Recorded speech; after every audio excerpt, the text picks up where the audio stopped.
For a lot of people, the most impactful moment of the show was here.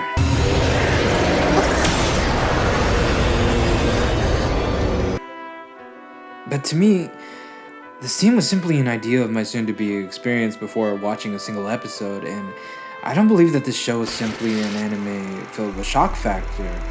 Everything great that has to do with this anime is its direction and its writing, but what I really want you to understand is that Madoka Magica is a love letter to you.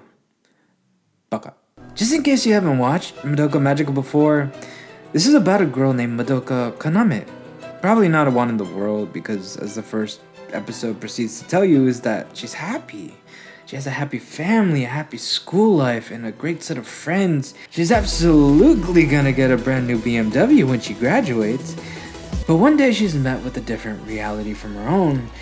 Mahou shoujos are real, and killer witches are on the loose, which gotta be destroyed, and she wants to join the fight, but is stopped by the mysterious girl Homura Akemi, aka Bomber Girl, who tells her she doesn't really want to join. You're just gonna get deceived by this alien cat asshole, and it turns out she's right. Ta-da! The power of becoming a magical girl is represented as your spirit focused into one egg, because I guess your spirit is like a little fishy and your body is your tank. So by keeping the fishy in one place, hence the egg, girls can use their spirit to become magical girls, but here's the catch. I hope somebody's laughing right now. If you lose your spirit egg, you die. You need to kill witches to keep your egg up to code, and if your egg is ever too corrupt, you're gonna become a witch yourself. Mahou shoujos isn't all that it's cracked up to be. So Blondie dies. The blue-haired friend becomes a witch, gets killed by the redhead who also dies at the same time. And when the dreaded Wapurugaisu witch comes in, we find out Homura is a magical girl who got her power over time and has been repeatedly trying to save Madoka from ever making the decision of becoming a magical girl in the first place. Bomber Girl has been trying to save her best friend and has restarted over and over and over again. And over and over and over again, Madoka has always become a magical girl. Which explains why Madoka has such a high potential to be a magical girl, because all the time changes have revolved around her and therefore gave Madoka a cheat in the game. When she made her wish to become a magical girl this time, she wanted the power to save all magical girls from ever becoming witches throughout all time, which basically made her a magical girl god. Which brings peace to all magical girls, past, present, and future. The end. Alright, so Madoka Magica is a little edgy, but the story itself is so well pieced together that though it may not have birthed a subgenre of Mahou Shoujo warrior anime, had to research that existed, but definitely popularized it. There are magical girls turning into dudes, and that one time where I laughed so hard at a low tier anime because a magical girl beat the living squid out of this. Seriously, don't watch it. You can look at countless different magical girl anime out there and date back to Sally the Witch from 1966 and organize them in different subgenres of Mahou Shoujo however you please. But for now, I want to explain why Madoka Magica is more than just a genre, but by itself a beautiful story. So I'm going to talk about the writing now. The writer of the show is Gen Urobuchi, who has written Psycho-Pass and Fate Zero, and obviously the one I'm talking about now. Which only made sense when you just look at what's being shown. You get a mix of some comfy vibes and whiplash from the true dramatic storytelling it was hiding. Just look at the introduction of Madoka's family. I already know that Madoka's mom hates mornings and is a top-of-the-brass businesswoman who loves talking about being a success in her career. I mean, look at this house. She's obviously pretty good at it. The father is a stay-at-home dad, and I would be too if Mama was bringing this bacon. Most of the time, he is seen in the kitchen or watering the plants, but it's easy to see he's the positive energy in the family. And lastly, Madoka has a baby brother. I mean, just look at him. He's just the darkest little devil alive, and I love. In seconds, the family needs no further introduction because I already get the gist. Everything shown tells the viewer that the world Madoka lives in is in paradise without having to say a single word about the scenery.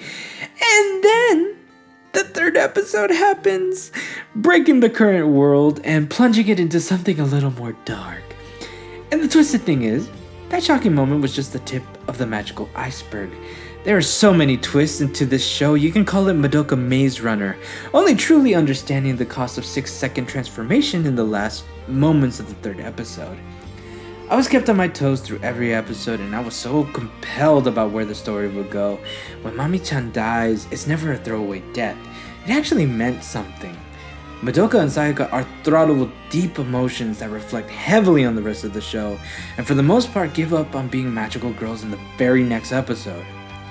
Madoka Magica rose through my anime list and has become my third favorite anime of all time, and I thought this was gonna be a throwaway watch like Akame ga Kill, and it should have been. I mean, just look at the way it looks.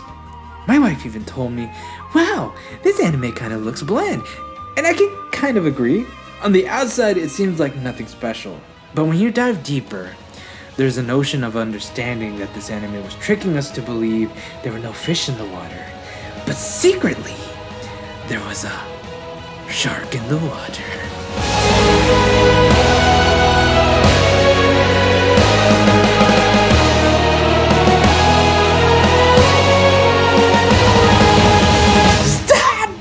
Stop! Hive Sakuga gives me the hives!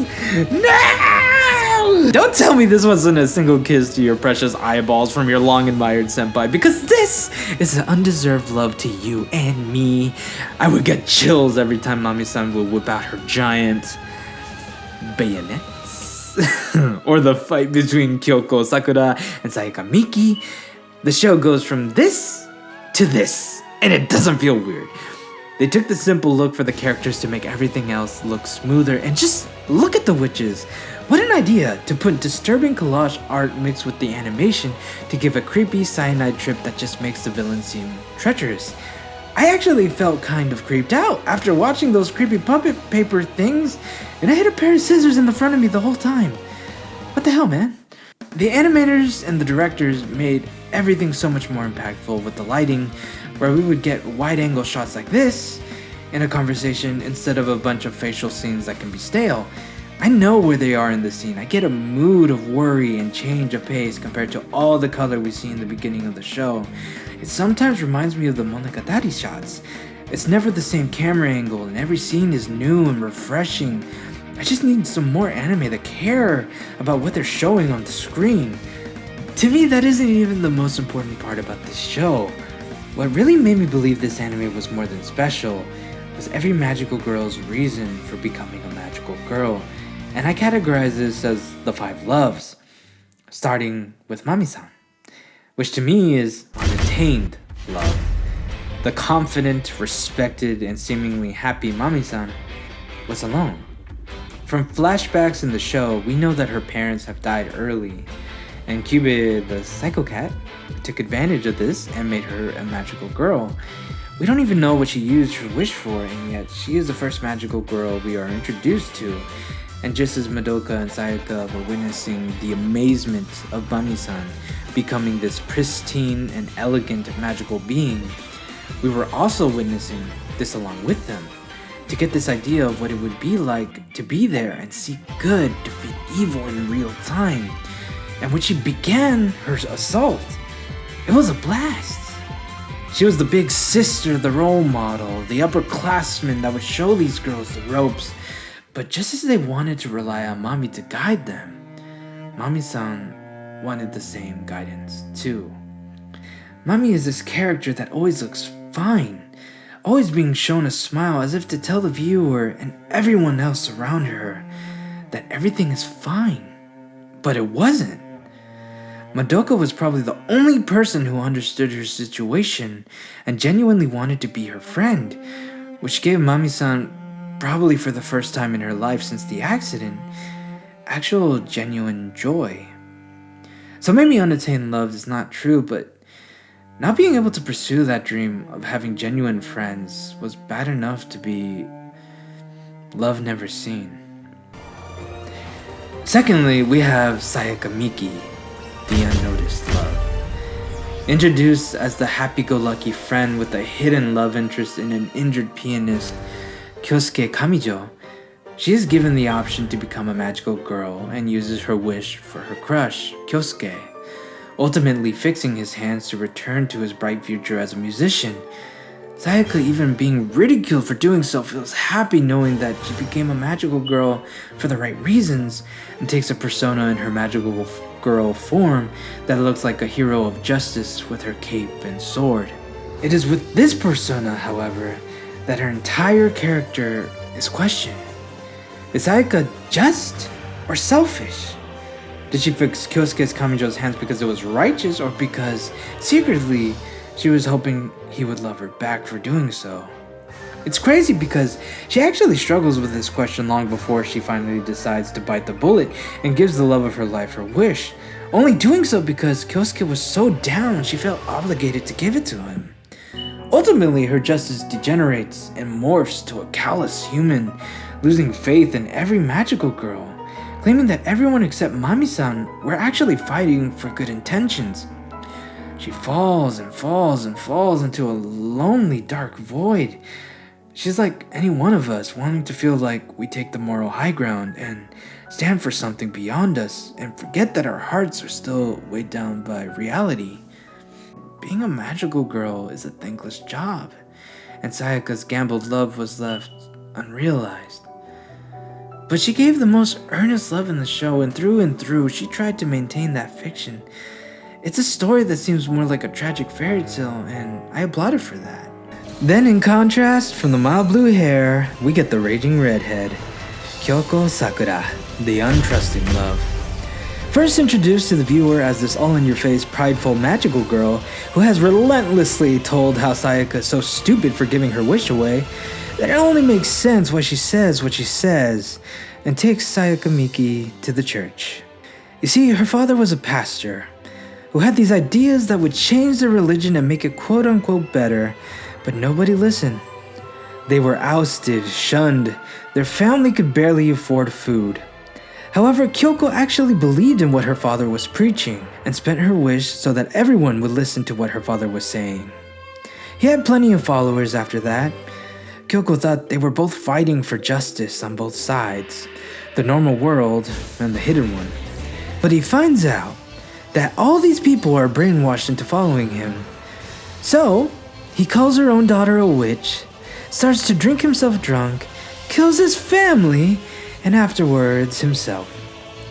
A child who wanted to only love her dad in her own way, apparently was poisonous enough to kill everyone she cared about, everyone except herself and her snack addiction. Everything makes sense after that. The show-off behavior, the carelessness of others' well-being, almost not even considering herself human.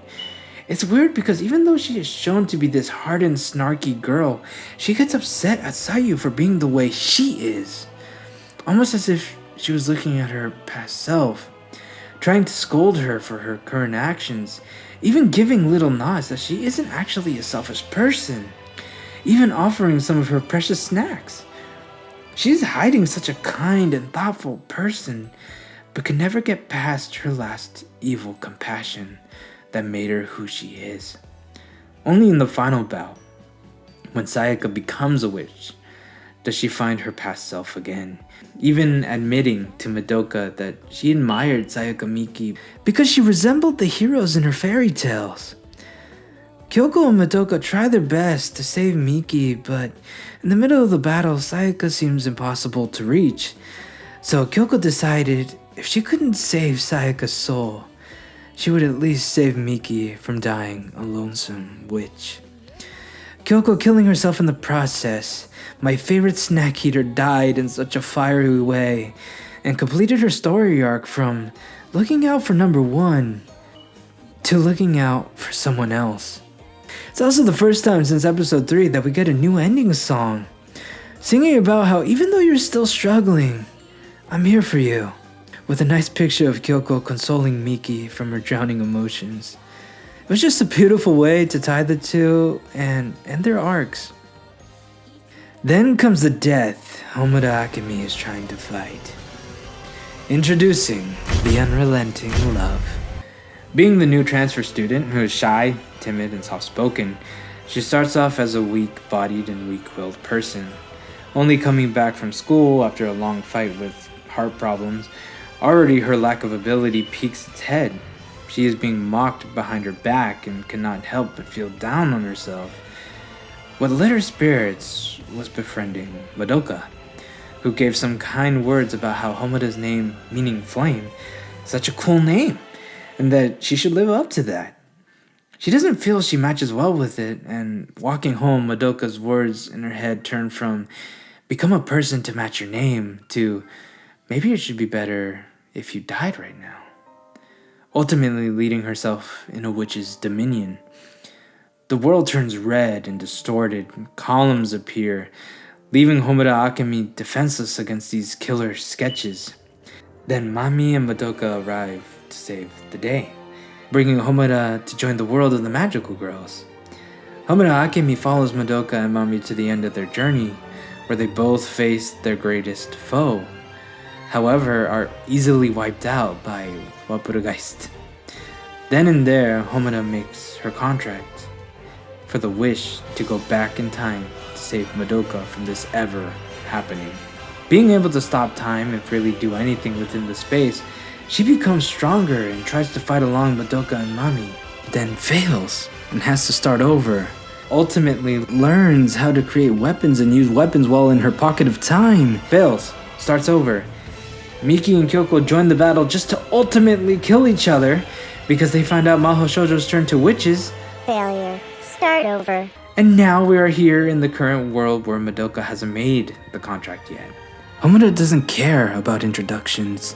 She doesn't care about friends or athletics. Her battlefield is elsewhere, trying to save Madoka.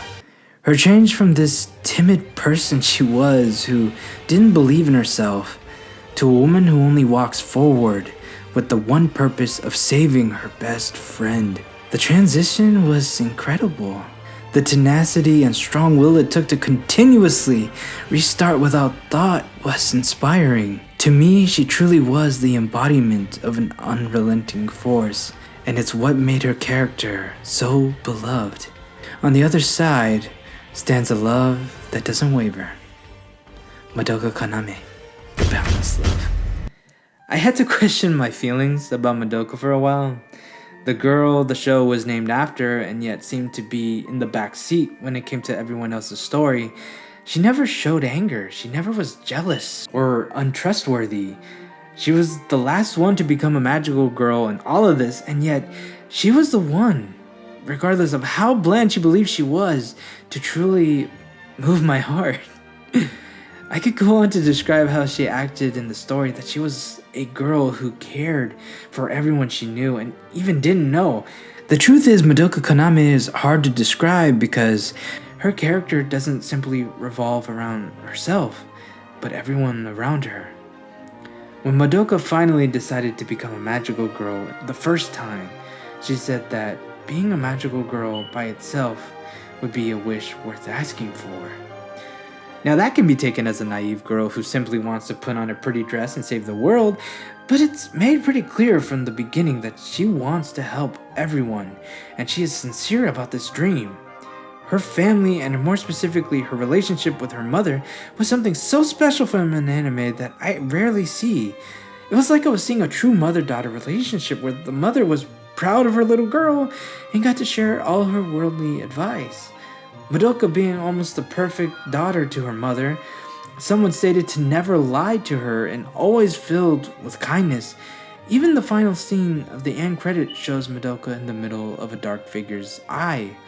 Although no one knows whose eye this specifically belongs to, just guessing, but she's the apple of its eye, and the apple of my eye means the one cherished above all others. And lastly, if you want to see who was affected the most by Madoka, you gotta look at Homura.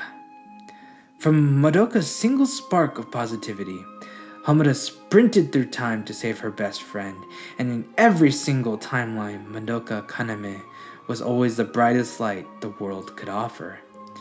It was only right that when she finally decides to make the contract to become a magical girl, her wish was that every magical girl throughout all time and space could no longer become witches, because she would stop them with her own hands, and would no longer let magical girls die in despair. not only giving hope to every magical girl that ever existed, but being hope itself. After making the wish, she rewrites the laws of the universe, and something beautiful happens. We are greeted with the scene of magical girls about to give in to despair and evolve into witches, but before the egg is corrupted, Madoka is there to soothe their pain. With a single smile of relief in their faces, they pass on with Madoka taking their pain away. We are in the same position as Homura being witness to Madoka saving these girls, and just the same, we see a comet of darkness plague Madoka's gem. Almost as if Madoka was going to die and become the greatest evil ever seen in the show. But it wasn't the end. Madoka says something that seems to break karmic law. If my wish was to make sure all witches never existed, then I have nothing to worry about. And destroys the greatest witch of despair to ever be seen. Madoka Kaname, with all her current power, decided that her next best course of action was to console her thankless best friend for fighting for her all those timelines ago, stating that she doesn't regret being what she is, because she will not be losing her loved ones. She'll be with everyone, in every time, and in every place, always giving whispers of hope in their ear. I can't even begin to tell you how bad I felt when the scenes about her family came up. Her younger brother no longer having an older sister, but having an imaginary friend, and the mother who loved her so much could only reminisce about how lovely the name Madoka was. This scene concluded everything Madoka Magica was for me. A Superman-like hero who sometimes doesn't get the thank you they deserve. A beautiful present tied in a red bow that I would value as a past memory, but one that is always there wishing for my best. The magical girl that crossed boundaries between space, time, and even into the world we live in. It truly felt like Madoka Kaname was spreading hope to everyone. Everyone, including me. I just want to address that all these girls made wishes for other people, and the majority of the punishment was dealt to all of them, and I don't understand why. In every respect, these girls were doing nice and honorable things. We like to think that if we play the hero, the world would celebrate us like the movies and comics would have us believe. And I just don't think the majority of the people living in this world truly understand that the world does not work that way.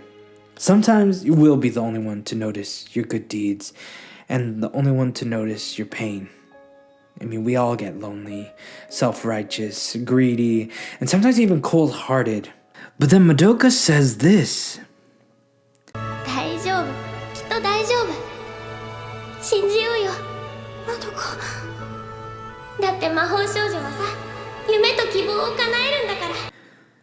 Let's just believe that everything will be okay. Maybe becoming a magical girl is naive, but maybe it's that naivety that good will win in the end, that despair cannot prosper.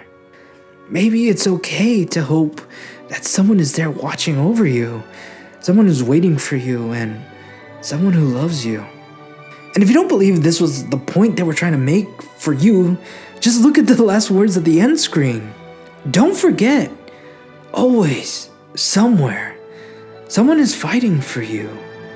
As long as you remember her, you are not alone. I think sometimes it's in my most negative emotions that I forget that it's not just me.